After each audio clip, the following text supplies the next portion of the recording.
Hello everyone, मैं ब्रजेश कुमार अपने YouTube channel GK by Brajesh पे आपका स्वागत करता हूं। दोस्तों, जैसे कि आप देख रहे हैं आज क्लास 7 है और हम लोग यहां पर इससे पहले जो 6 क्लास में डिस्कस किए हैं करंट अफेयर, जो डेली करंट अफेयर पे यहां पे हम लोग डिस्कस कर रहे हैं। और आपके अपकमिंग एग्जाम काफ़ी इंपॉर्टेंट हैं और आपके पास ज़्यादा समय भी नहीं है और लगातार एग्जाम आपके होंगे। देखिए, यूपी पीसीएस RO 2026 इसका एग्ज़ाम आपका मई जून के महीने में और RO मान के चलिए 1 महीना और आगे जा सकता है। फिर UPSI की परीक्षा मार्च में होनी है, UPP की परीक्षा डेट आने वाली है और यूपी होमगार्ड। देखिए, उत्तर प्रदेश के ये 3 मेजर एग्जाम और लेखपाल कितना इंपॉर्टेंट है। काफ़ी सारे बच्चे इन सबके एग्जाम की तैयारी कर रहे होंगे। SSC CGL मेंस और इवन प्री मैंने शॉर्ट वीडियो में बताया है। और CHSL का एग्जाम होगा, RRB NTPC रेलवे वाले एग्जाम भी आपके होंगे। करंट अफेयर वही रहना है, बस किसी एग्जाम में कम, किसी एग्जाम में ज़्यादा हो सकता है। तो उसी को ध्यान में रखते हुए मैं यहाँ पर आपके सामने डिस्कस कर रहा हूँ। तो इसीलिए मैं देखिए करंट अफेयर की क्लास मॉर्निंग में रखा हूँ कि आप फ्रेश माइंड से हैं, बढ़िया आराम से कुछ चीज़ें सीखते चलिए और उसको नोट करते चलिए। इसकी PDF मैं अपने Telegram group GK by Brajesh sir उस पर टेलीग्राम ग्रुप पे डाल दूंगा, जिसकी लिंक नीचे डिस्क्रिप्शन में दी हुई है। ठीक है, चलिए फिर डिस्कस करते हैं। यहाँ पर पहला क्वेश्चन, दुनिया का पहला मल्टीनेशनल IIT बनने के लिए किस IIT ने ग्लोबल कह सकते हो कि यहाँ पर इनिशिएटिव लिया है? IIT बॉम्बे, दिल्ली, मद्रास या कानपुर। तो मल्टीनेशनल IIT यानी वर्ल्ड लेवल पर भी, यानी दुनिया का ये पहला होगा जो हम ग्लोबल लेवल पे यानी विदेशों में भी इसके कैंपस खोलेंगे। काफ़ी इंपॉर्टेंट है। देखिए, जब जैसे हम लोग के पास अभी कोई ग्लोबल यूनिवर्सिटी नहीं है ना, जैसे आप ऑक्सफोर्ड को सुनते हो, कैम्ब्रिज सुनते हो और पेकिंग यूनिवर्सिटी इधर चाइना में सुनते हो, है ना। तो इस तरह से बहुत सिचुआन करके भी कोई यूनिवर्सिटी है ना, MIT करके USA में है ना। तो इस तरह से हम लोग के पास नहीं है। पहले कभी तक्षशिला हुआ करती थी, है ना, लेकिन इस तरह से हम लोग के पास अभी प्रेजेंट टाइम में कोई नहीं है ना। तो उसी को लेकर प्रयास किया जा रहा है। अगला प्रश्न है कि दृष्टिबाधित लोगों के लिए भारत की पहली ब्रेल लाइब्रेरी। देखिए, एक ब्रेल लिपि होती है ना। तो ब्रेल लिपि पता क्या होती है? जो लोग मतलब मैं कैसे बोलूँ कि जिनको मतलब कह सकते हो दिखता नहीं है, तो उन लोगों के पास कुछ मतलब ऐसे डॉट डॉट करके लिखा होता है तो लोग पढ़ लेते हैं। जैसे आप ATM मशीन पे कभी पैसे निकालने जाइए तो उसके ऊपर कुछ पॉइंट्स होते हैं, तो यानी अगर कोई व्यक्ति नहीं देख सकता तो उसको टच करके भी बता सकता है कि इस पर लिखा हुआ क्या है, नंबर क्या है। उनकी वो ब्रेल लिपि हुई। तो ब्रेल नाम के व्यक्ति करी थी, जो मुझे याद आ रहा है 4 या 5 जनवरी को जो मतलब है ब्रेल दिवस मनाते भी हैं। मैं डेट एक बार कंफर्म भी कर दूंगा। तो दृष्टिबाधित लोगों के लिए पहली ब्रेल लाइब्रेरी कहाँ स्थापित करी गई है? तो ये उत्तर प्रदेश में ही करी गई है। ठीक है, UP में करी गई है। अगला, पाकिस्तान ने हाल ही में किस एयर लॉन्च क्रूज मिसाइल का सफल परीक्षण किया है? बाबर, शाहीन, राद या तैमूर। तो यानी कि यहाँ पर एयर लॉन्च क्रूज मिसाइल यानी एयर से ही क्रूज मिसाइल को लॉन्च कर सकते हैं, ये किया है इन्होंने, पाकिस्तान ने भी किया है। क्या नाम है इसका? तैमूर नाम से किया। ठीक है, तैमूर, है ना। देखो, इनके नाम जो भी रहेंगे वो किसी न किसी इन्वेडर या किसी न किसी जो पास्ट में या इतिहास में कह सकते हो तानाशाह टाइप का आदमी रहा हो, वैसा ही नाम इनके रहेंगे, है ना।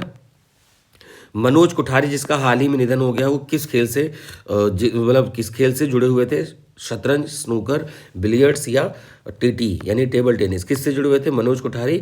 ये बिलियर्ड्स के प्रसिद्ध खिलाड़ी थे। अभी जैसे आप बिलियर्ड्स और स्नूकर में पंकज अडवाणी का नाम सुनते हो कि कहीं पर भी कोई इवेंट होता है तो मैक्सिमम हम लोग मान लेते हैं कि पंकज अडवाणी विन किए होंगे। ठीक है, वैसे ये भी थे मनोज कोठारी जी। अगला है, संगीत कलानिधि पुरस्कार 2026 से किसे सम्मानित किया गया? L Subramaniam, Zakir Hussain, RK Shri Ram Kumar, Hari Prasad Chaurasia. ठीक है, तो यहाँ पर संगीत कलानिधि जो है वो RK श्री राम कुमार। ये पूछा जा सकता है क्या करते हैं? वायलिन बजाते हैं। ठीक है, वायलिन बजाते हैं। क्लियर, आगे बढ़ते हैं। देखिए, क्वेश्चन है, बहुत ज़्यादा इस पर टाइम नहीं लगाना। GK में होता है तो मैं बहुत ज़्यादा एक्सप्लेन करता हूँ। क्यों? क्योंकि वहाँ पर एक क्वेश्चन से आप 5-5, 6-6, 7-7 इन्फॉर्मेशन निकाल सकते हो ना। बट करंट अफेयर में जो है तो एग्जैक्टली है वही हमको बता के आगे निकलना है। हाँ, कोई उससे जुड़ा GK का रेफरेंस होगा देन आई विल एक्सप्लेन। अगला है, 44 नंबर की जूनियर राष्ट्रीय खो खो चैंपियनशिप मेल वर्ग का खिताब किसने जीता है? Maharashtra, Haryana, Gujarat, Karnataka. Who won the men's title 44th junior kho kho? तो यहाँ पर बेंगलुरु में आयोजित हुई है और कर्नाटक विजेता रहा है। क्लियर, कर्नाटक जीता है। अगला, खुतबाद मोदी लाल किले से फसील से पुस्तक का विमोचन। ये एक पुस्तक है, खुतबाद मोदी लाल किले से फसील। ठीक है, नरेंद्र मोदी, अमित शाह, राजनाथ सिंह, धर्मेंद्र प्रधान, इन्होंने विमोचन किसने किया है, मतलब बुक को लॉन्च किसने किया है?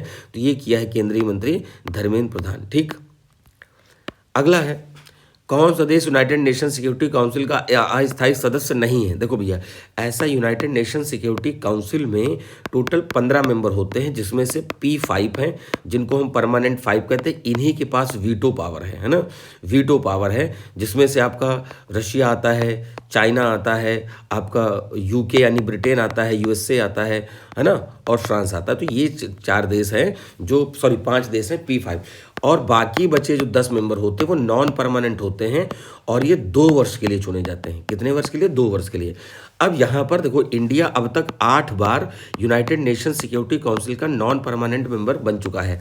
अभी यहाँ पर है कि सिक्योरिटी काउंसिल में कौन सा अस्थायी अध्यक्ष नहीं है, तो देखो भैया, इसमें से नेपाल नहीं है, Bahrain, Colombia, Congo, Latvia, Liberia, ये चुने गए हैं। ठीक है, ये पॉइंट याद रखना है। कॉन्गो अफ्रीका का देश है, कोलंबिया साउथ अमेरिका का है, बहरीन आपका अरब पेनिनसुला से है, लातविया आपका वहाँ से है, क्या नाम है, रूस के बगल में है, बाल्टिक कंट्री में आता है।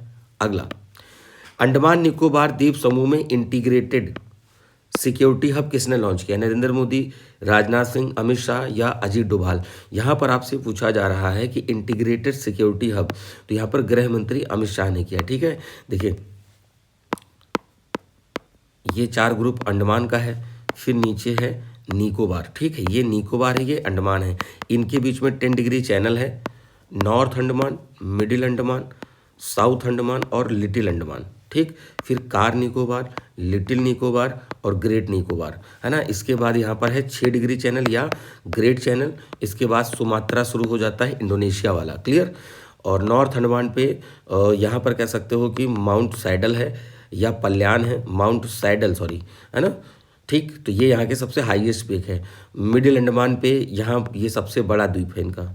साउथ अंडमान पे इनकी कैपिटल है श्री विजयपुरम, श्री विजयपुरम। ठीक, तो इस तरीके से मैंने सोचा कि थोड़ा शॉर्ट में आपको ये भी बता दूं, और ज्योग्राफी भी बहुत जल्द आपसे शुरू करेंगे, है ना। तो मतलब प्रॉपर कह सकते हो क्लास नोट्स के साथ करेंगे। अगला है, भारत के गणतंत्र दिवस 2026 पर मुख्य अतिथि ग्रुप में किसे इनवाइट किया गया है? इमैनुअल मैक्रोन, ओलाफ स्कॉल, देखो ये फ्रांस के राष्ट्रपति हैं, जो बाइडेन, कमला हैरिस, और उर्सुला वॉन डेन लेयर या एंटोनियो कोस्टा या ऋषि सुनक और चार्ल्स माइकल। देखो यहाँ पर है यूरोपीय संघ के वरिष्ठ नेता कौन कौन से हैं? उर्सुला वॉन डेर लेयन और एंटोनियो कोस्टा, इस तरीके से। ठीक है, अगला, केंद्र सरकार ने सार्वजनिक निजी भागीदारी परियोजनाओं को कितनी वर्षों की पाइपलाइन तैयार करी है ना। पीपी मतलब पब्लिक प्राइवेट पार्टनरशिप इसको बोलते हैं। यहाँ पर जो है जो पाइपलाइन तैयार करी है वो कितने वर्ष के लिए, कितने वर्षों में, मतलब 3 वर्ष की पाइपलाइन तैयार करी है, और 17 लाख करोड़ रुपए का खर्च है, मतलब गैस पेट्रोल जो भी उससे ट्रांसपोर्ट किया जाए।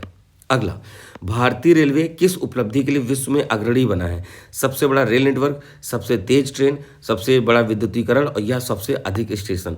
तो भैया देखो यहाँ पर क्या है, इलेक्ट्रिफिकेशन के लिए, है ना।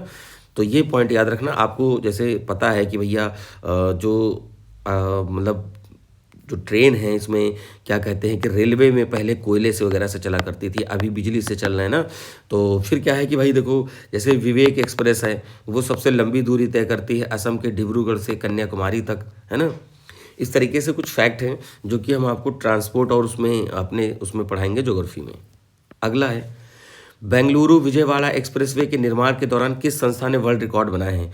National Highway Authority of India, L&T, Larsen and टुर्बो बोलते हैं, नहाई या PWD के बेंगलुरु विजयवाड़ा एक्सप्रेसवे के निर्माण में यहाँ पर नहाई ने यानी नेशनल हाईवे अथॉरिटी ऑफ ने 2 गिनीज वर्ल्ड रिकॉर्ड बनाए हैं।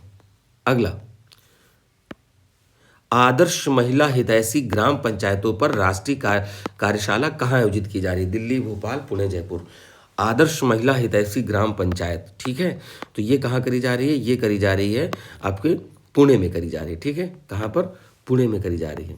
पंचायती राज के बारे में कल मैंने जीके जीएस की जो क्लास ली थी उसमें आपको मैंने बहुत अपडेट करके बताया है, आप वहाँ से देख सकते हो, है ना। तो क्योंकि देखिए जब मैं कोई चीज़ पढ़ा रहा होता तो वो जीके में ज़्यादा एक्सप्लेन करते हैं, करंट अफेयर में कम एक्सप्लेन करते हैं। करंट अफेयर में ये होता है कि आपको सीधे करंट अफेयर जानना है, CPWD central public works department के नए अध्यक्ष कौन है ना? जो कंस्ट्रक्शन करते हैं, रोड का निर्माण करते हैं, ब्रिज का निर्माण करते हैं, वही PWD है ना? आलोक कुमार, रमेश कुमार जुनेजा, संजय मिश्रा या अजय सिंह, इनमें से किसे बनाया गया है चेयरमैन? तो ये किसको बनाया गया भैया? ये बनाया गया है रमेश कुमार जुनेजा को बनाया गया। देखिए जैसे आपको मैंने बताया था DRDO के हेड कौन है? समीर V कामत हैं। इसरो के चेयरमैन आप कमेंट करके बताओ। RBI के गवर्नर कमेंट करके बताओ। मैं सब बता चुका हूँ किसी न किसी क्लास में, है ना? आपकी रिस्पॉन्सिबिलिटी कि आप भी थोड़ा सा ध्यान दीजिए। क्लियर? भारत की पहली हाइड्रोजन चलित ट्रेन किस राज्य में शुरू करी गई है? देखो वर्ल्ड लेवल पे सबसे पहले जर्मनी ने चालू करी थी, दूसरे नंबर पे चाइना ने कहा था। हाइड्रोजन ट्रेन की मैं बात कर रहा हूँ, ठीक है? तो यहाँ पर राजस्थान, उत्तर प्रदेश, हरियाणा, गुजरात, है ना? तो हाइड्रोजन ट्रेन जो किस राज्य में शुरू करी जाएगी? वो करी जाएगी यहाँ पर हरियाणा में करी जाएगी। अभी तमिलनाडु के चेन्नई में वहाँ पर उसका ट्रायल रन हुआ था, ठीक है? और आगे चलकर ये चीज़ होगी, ठीक है? तो देखिए ये आज की क्लास रही। और देखिए PDF के लिए GK by Brajesh sir Telegram group पे जुड़ सकते हैं और वहाँ पर आपको PDF वीडियो की लिंक ये सब मिलेगा। आज थोड़ी मेरी स्पीड ज़्यादा थी क्योंकि मुझे अभी ऑफलाइन क्लासेस के लिए निकलना है, तो मॉर्निंग में आपकी क्लास जानी चाहिए, इस वजह से मैंने आपको यहाँ पर जल्दी क्लास मतलब थोड़ा स्पीड में किया है। तो वीडियो को लाइक करें, शेयर करें, सब्सक्राइब करें, ठीक है? तो देखिए ये चैनल का नाम है, बाकी लोग बहुत लोग देखते हैं बट सब्सक्राइब नहीं करते हैं, तो भाई आप सब्सक्राइब करिए, हमें भी थोड़ा हिम्मत मिलती है और आपके लिए लगातार GK GS की और करंट अफेयर की दोनों क्लास मिलती रहेंगी। तो इवनिंग में आपको करंट अफेयर की क्लास मिल जाएगी जैसे कि डेली मिलती है। और जिन लोगों ने अभी तक नहीं देखा है, मैंने प्लेलिस्ट बना दी है, आप जाकर देख सकते हो 2026 वाली प्लेलिस्ट, ठीक है? GK की भी और करंट की। चलिए फिर मिलते हैं अपने नए वीडियो में नई चीज़ों के साथ, तब तक के लिए नमस्कार।